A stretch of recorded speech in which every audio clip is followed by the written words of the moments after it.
Let us discuss the remaining questions of NCERT. Welcome to another tutorial on limits and derivative. बेटा हमने ना 1 to 12 जो NCERT की exercise है उसके क्वेश्चंस कर लिए थे, जिसमें हमने पॉलिनोमर की बात की थी।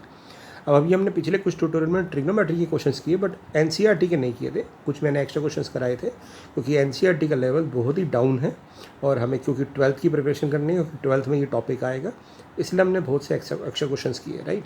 तो एक बार हम NCERT भी कर लेते हैं ताकि बेसिक लेवल भी पता चल सके कि कितना लेवल लो है हमारा, ठीक है। तो कुछ क्वेश्चंस हैं जो NCERT के, जो हम आज डिस्कस करेंगे ट्रिग्नोमेट्रिक बेस। जैसे 13 क्वेश्चन देखिए कितना ईजी क्वेश्चन है। डायरेक्टली दिया हुआ है हमें कि limit x tends to 0 sine AX upon BX है। आपको याद होगा हमने क्या किया था, इसको 1 बनाने के लिए जो भी साइन का एंगल होता है उसी से डिवाइड कर देते हैं। अब डिवाइड करते हैं तो मल्टीप्लाई भी करते हैं। तो हमने क्या किया, साइन AX है, इसको 1 बनाने के लिए AX से मल्टीप्लाई भी कर दिया और डिवाइड भी कर दिया। हमें सिर्फ इतना ध्यान रखना होता है एंगल अप्रोचेस टू 0 जाना चाहिए। तो AX टेंड्स टू 0 जा रहा है, जैसे x की वैल्यू 0 पुट कर रहे हो, ये x कट जाएगा, ये पार्ट 1 हो जाएगा। तो हमारा आंसर आ गया 1 इंटू AY/B, यानी सिंपली AY/B। तो देखिए कितना ही ईजी क्वेश्चन है।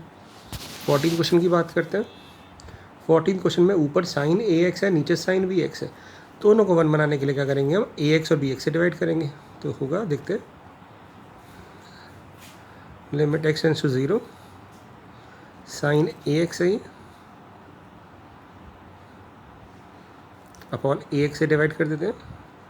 अब डिवाइड किया तो मल्टीप्लाई भी कर देते हैं। ऐसे ही यहाँ पे नीचे साइन BX है, अब BX से डिवाइड किया तो मल्टीप्लाई कर देते हैं। x कट जाएगा, दिस अप्रोचेस टू 1 हो जाएगा क्योंकि x टेंड्स टू 0 है, एंगल टेंड्स टू 0 है, इसलिए ये 1 हो जाएगा, ये 1, हमारा आंसर आ जाएगा A/B। तो देखिए ये भी डायरेक्ट क्वेश्चन था, तो बहुत छोटा सा क्वेश्चन है। अब चलते हैं 15 क्वेश्चन में। देखिए 15 क्वेश्चन भी बहुत ही ईजी है। वैसे कैसे ईजी है, देखिए हमें ध्यान रखना होता है कि साइन थीटा बाय थीटा 1 अगर होता है तो थीटा टेंड्स टू 0 होना चाहिए। तो यहाँ तो क्या थीटा टेंड्स टू 0 है, हमारी लिमिट x टेंड्स टू पाई है। तो अगर हम ध्यान से देखें, अगर x अप्रोचेस टू पाई है, ठीक है, तो अगर मैं इसमें x को उधर ले जाऊँ या x दोनों साइड अप्रोच कर दूँ तो हम कह सकते हैं pi minus x approaches to 0 हो जाएगा। या मैं ये भी कह सकता हूँ, अगर आपको कहो, आप कह सकते हो कि ये 0 approaches to pi minus x है, एक ही बात है। हम क्या करते हैं, हम दोनों साइड पाई माइनस कर देते हैं, तो x minus pi approaches to 0 हो जाएगा, ऐसे लिख सकते हैं। अब मैं क्या करता हूँ, इसमें मैं यहाँ पे साइन पाई माइनस एक्स है, इसमें से माइनस कॉमन ले लेता हूँ।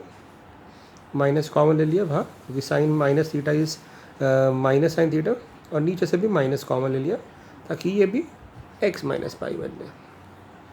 अब माइनस से माइनस कट गया तो हमारा जो क्वेश्चन है वो क्या बन गया, limit x minus pi approaches to 0, यानी थीटा अप्रोचेस टू 0, और थीटा है हमारा x माइनस पाई, नीचे भी x माइनस पाई है, और जो बचा पाई था वो अलग कर देते हैं। तो दिस एंगल अप्रोचेस टू 1 हो जाएगा, ये वैल्यू 1 हो जाएगी, और 1 इंटू पाई 1/पाई, हमारा आंसर 1/पाई आ जाएगा। इन क्वेश्चन को हम एक और तरीके से भी कर सकते हैं, हम ना लिमिट को 0 बना देते हैं।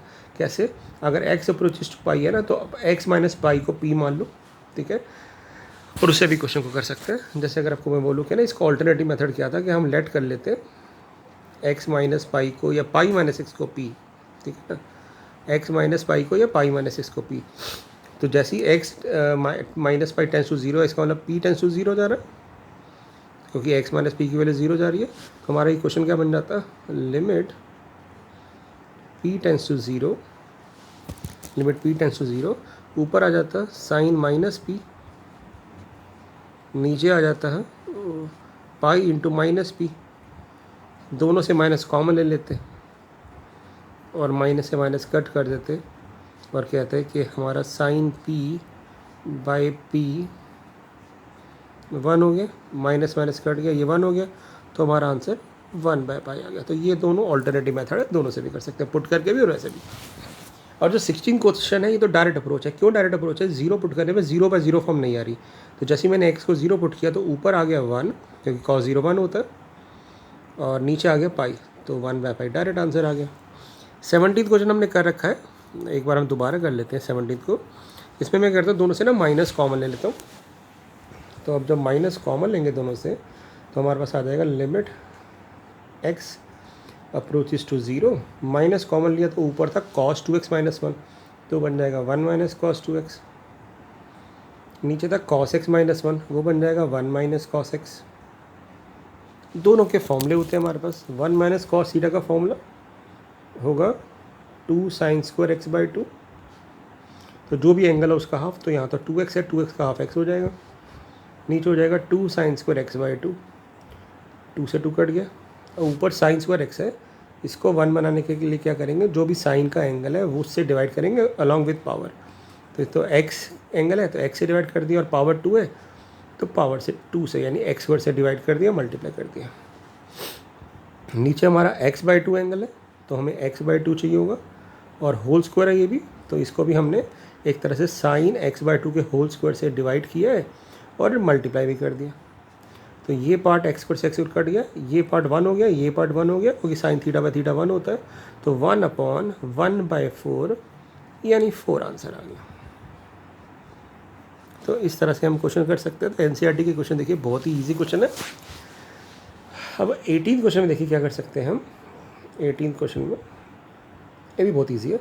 अब देखिए मैं क्या करूँगा इसमें कि ना मैं ऊपर से x कॉमन ले लूँगा कह सकता हूँ, या फिर x से डिवाइड कर दिया क्योंकि नीचे ना साइन x है, तो साइन x को 1 बनाने के लिए मैंने क्या किया, x से डिवाइड किया।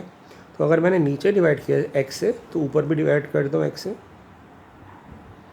तो ऊपर आ जाएगा x से डिवाइड करोगे तो ax बाई एक्स यानी a, और ये बन जाएगा x cos x by x यानी cos x। अब लिमिट अप्लाई कर देते हैं।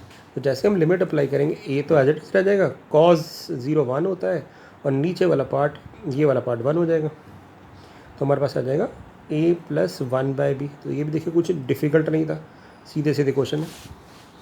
19 क्वेश्चन जो है ये भी डायरेक्ट अप्रोच है। डायरेक्ट अप्रोच कैसे है, क्योंकि हमारे पास 0/0 फॉर्म नहीं आ रही, क्योंकि सेक 0 हमारा डिफाइंड होता है। तो हम कहेंगे कि हमारा जो क्वेश्चन है limit x tends to 0 x sec x, तो जैसे ही मैं x अप्रोचेस टू 0 पुट कर रहा हूँ तो ये आ रहा है 0 इंटू एनी फाइनाइट वैल्यू, क्योंकि cos 0 तो 1 होता है, तो हमारा आंसर 0 ही आ रहा है। तो it is another direct question, direct approach question. अब 18th और 20th सेम क्वेश्चन है। तो जैसे मैंने 20th किया 18th किया था वैसे ही 20th करते हैं, क्योंकि ऊपर साइन ax है। तो इसको मैं क्या करूँगा, देखो पहले ना मैं सबको x से डिवाइड कर देता हूँ, इसको भी डिवाइड कर दिया x से, इसको भी डिवाइड कर दिया x से, इसको भी डिवाइड कर दिया x से, और इसको भी डिवाइड कर दिया x से। सेम अप्रोच से कर दिया। अब ये वाला पार्ट 1 कब होगा, जब इसके नीचे ax होगा, तो a नहीं था तो हमने a से मल्टीप्लाई कर दिया और डिवाइड कर दिया। ये पार्ट 1 होगा जब इसके नीचे bx होगा, तो b से डिवाइड कर दिया और मल्टीप्लाई कर दिया। अब लिमिट अप्लाई करते हैं। तो ये पार्ट 1 ऊपर आ जाएगा a प्लस बी, और नीचे आ जाएगा a प्लस बी, और a plus b by a plus b हमारा 1 होता है। तो ये हमारा आंसर आ जाएगा। और यहाँ लिखा हुआ a प्लस बी 0 नहीं है, अदरवाइज 0/0 फॉर्म हो जाती। अब चलते हैं 21 क्वेश्चन पे। बहुत सिंपल है ये भी। आप ऐसा करो, इसको आपको ना साइन कॉस में कन्वर्ट कर लो। तो जैसे ही इसको साइन कॉस में कन्वर्ट करेंगे तो कॉसेक क्या आ जाएगा, 1/sin। इसको लिख देंगे 1/sin, और इसको लिख देंगे cos/sin। तो एलसीएम लिया, 1 minus cos x upon sin x हो गया। अब आपको याद है कि 1 माइनस cos x का तो फॉर्मूला होता है, 1 माइनस cos x का क्या फॉर्मूला होता है, 2 साइन स्क्वायर x बाई 2, और नीचे फॉर्मूला होता है sin x, मतलब एज इट इज है। तो ये आ जाएगा हमारे पास sin x बाई 2 का होल स्क्वायर। इसको 1 बनाने के लिए x बाई 2 के स्क्वायर से डिवाइड कर दिया और मल्टीप्लाई कर दिया। और नीचे हमारे पास क्या है, sin x, इसको 1 बनाने के लिए x से मल्टीप्लाई डिवाइड कर दिया। ये x से x कट गया। अब आप देखो ये पार्ट 1, ये पार्ट 1 2/4, और साथ में रह जाएगा x, तो बेसिकली आ जाएगा 2x/4 यानी x/2, और x/2 में जब लिमिट पुट करूँगा तो फिर आंसर आ जाएगा 0। तो यानी इसका आंसर 0 आ सकता है। कई बार बच्चे सोचते हैं कि आंसर 0 क्यों आ रहा है, 0 नहीं आ सकता। नहीं, आंसर 0 आ सकता है। अभी आपने देखा होगा पीछे भी 0 आया। तो मेरा लॉजिक समझ गया, ये पार्ट 1 हो जाएगा, ये पार्ट 1 हो जाएगा, बट x/2 की वजह से 0 आंसर आ जाएगा। x ऊपर आ सकता है, नीचे नहीं आना चाहिए। अब लास्ट क्वेश्चन में चलते हैं। वही क्वेश्चन है जैसे मैंने बताया था, लिमिट को हम 0 बना देते हैं। तो क्योंकि x approaches to pi by 2 है ना, तो मैं पाई बाई 2 को इधर ले आया। तो मैं देख रहा हूँ कि x minus pi by 2 tends to 0 हो रहा है, तो मैंने क्या किया, इस क्वेश्चन को ईजी बनाने के लिए x माइनस पाई बाई 2 को p पुट कर दिया। ठीक है, तो जैसे ही हमारा x minus pi by 2 tends to 0 हो जा रहा है, इसका मतलब p टेंस टू 0 हो जाएगा। अब जहाँ जहाँ x आ रहा है वहाँ मैं क्या पुट करूँगा, x की जगह पुट कर दूँगा पाई बाई 2 प्लस पी। तो यहाँ पुट करते हैं पाई बाई 2 प्लस पी, और नीचे आ जाएगा x माइनस पाई बाई 2 यानी p। तो ऊपर मेरा क्वेश्चन क्या बन गया, ऊपर क्वेश्चन बन गया limit p tends to 0, tan 2 से 2 कट जाएगा, tan pi plus p pi plus 2p बन जाएगा। आपको याद होगा पाई प्लस थीटा, पाई की लाइन होती है 180 डिग्री, ये लाइन प्लस करते हैं तो हम थर्ड क्वाड्रेंट में चलेंगे। थर्ड क्वाड्रेंट में tan पॉजिटिव होता है, तो इसलिए हमारा आंसर tan थीटा ही आ जाता है, और क्वाड्रेंट चेंज कॉम्प्लीमेंट चेंज नहीं होगा क्योंकि पाई है। तो ये हमारे पास आंसर आ जाएगा tan 2p रादर, और नीचे p है, तो फॉर्मूला सेम बनाने के लिए 2p चाहिए नीचे। तो मैंने क्या किया, 2 से ना मल्टीप्लाई डिवाइड कर दिया, क्योंकि जैसे साइन थीटा बाय थीटा 1 होता है, ऐसे ही tan थीटा बाय थीटा 1 होता है वेयर थीटा टेंस टू 0। तो यानी ये 1 हो गया, तो हमारा आंसर आ गया 2। तो इस तरह से हमने एनसीईआरटी के सारे ट्रिग्नोमेट्री क्वेश्चंस भी कर डाले और पॉलिनोमियल भी क्वेश्चन कर डाले। ठीक है ना।